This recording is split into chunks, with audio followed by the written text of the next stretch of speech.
Being as light as possible, as well as getting stronger and fitter, are things that most cyclists strive to achieve, yet what most professional cyclists are able to attain. But how do they do it? Well, to find out, we've come to speak to James Morton, Head of Nutrition at Team Sky, to find out those very secrets.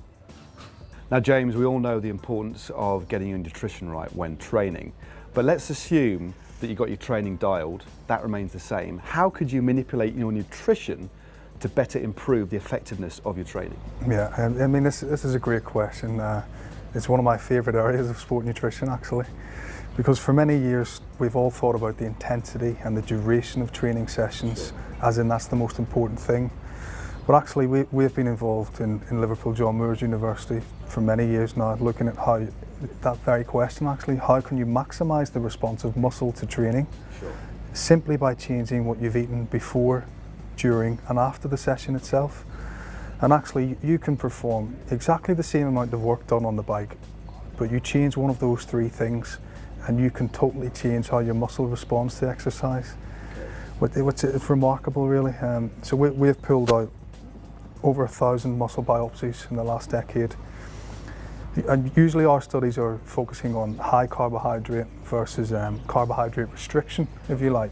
So restricted carbohydrate before, during and after. And we consistently see at the level of gene expression in muscle, so cells and molecules, that you restrict the carbohydrate and the muscle seems to amplify all of these regulatory processes that essentially underpins how much mitochondria you make. Okay. And this is filtering into elite sport now. So this is the kind of fasted training side of things, isn't it? Yeah, well, there's many ways to restrict carbohydrate. I guess the simplest way would be a fasted exercise session. So you simply have your breakfast after training rather than before training, or you restrict carbohydrate after training. So rather than recovering straight away, you deliberately withhold it for a few hours, or maybe you just don't have sports drinks during training. Another way to do it is to split your session. So you have a session in the morning time to strip your muscle of carbohydrate. You don't feed any carbohydrate, and then you perform a session in the afternoon again. Okay. So that you deliberately commence that session with low muscle glycogen. Sure. Or in fact, maybe you should just amalgamate all of those strategies together and kind of get the best of everything. And we call that an amalgamation of train low paradigms. Okay. And that's under the umbrella of fueling for the work required. What about, are there any specific other food groups that you think are important that people should perhaps look at and consider that could give benefits or improve a rider's training or at least their recovery from training? Well, the obvious one is protein really, isn't it? I think endurance athletes in general, not just cyclists but across the board, probably under-consume protein. Although I think the research and the use of good sport nutrition partners like Science and Sport, for instance, are now communicating the importance of protein to endurance athletes. It is quite a controversial subject, isn't it, as well? There's a lot of people think you just eat carbs, I mean, a full stop, without protein at all, which is quite an interesting point of view. You know, the reality is muscle is made of protein, and when you perform hard exercise sessions, you're essentially degrading all of those muscle protein stores.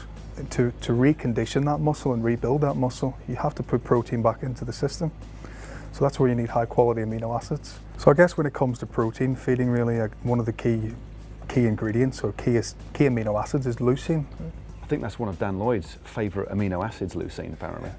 Well, you know, it's interesting because what leucine does is kind of act as the switch to almost instruct the muscle to start building new proteins. So supplements like whey protein, for instance, is naturally high in leucine, but it also contains all of the other essential amino acids. So leucine kind of activates the muscle and instructs the muscle to make new protein.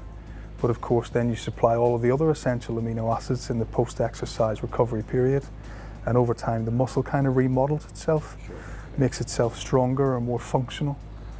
What about the involvement of other food groups, so like your vitamins and your minerals that we see in fruit and vegetables? That clearly has, you know, an important part to play as well. I mean, what would be the detrimental effect if you didn't get that balance right? Well, that's more from an immune perspective, really. So vitamins and minerals certainly don't improve performance. Right, okay. They're not really going to enhance training adaptations unless you're deficient.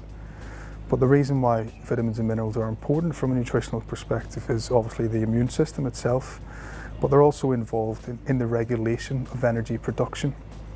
So unless you're really deficient in them, then there's probably not a real big need to enhance training adaptations by consuming vitamins and minerals. But certainly during heavy periods of competition and training, then we would advise that, because you want to keep a healthy immune system. You want to stay on the bike. Absolutely fascinating stuff, James Morton, as ever. It's been a pleasure. Thanks very much. So, low carb, high protein, and really steady weight reduction seem to be the way forward. But as ever, we'd love to hear what you think. Leave your comments down below. Now, if you haven't already subscribed to GCN, you can do so by clicking on the globe. It's absolutely free. Now, for a couple more nutrition videos, you can click here and here. So click up here for pro cycling nutrition tips, and just down here for when to eat while cycling.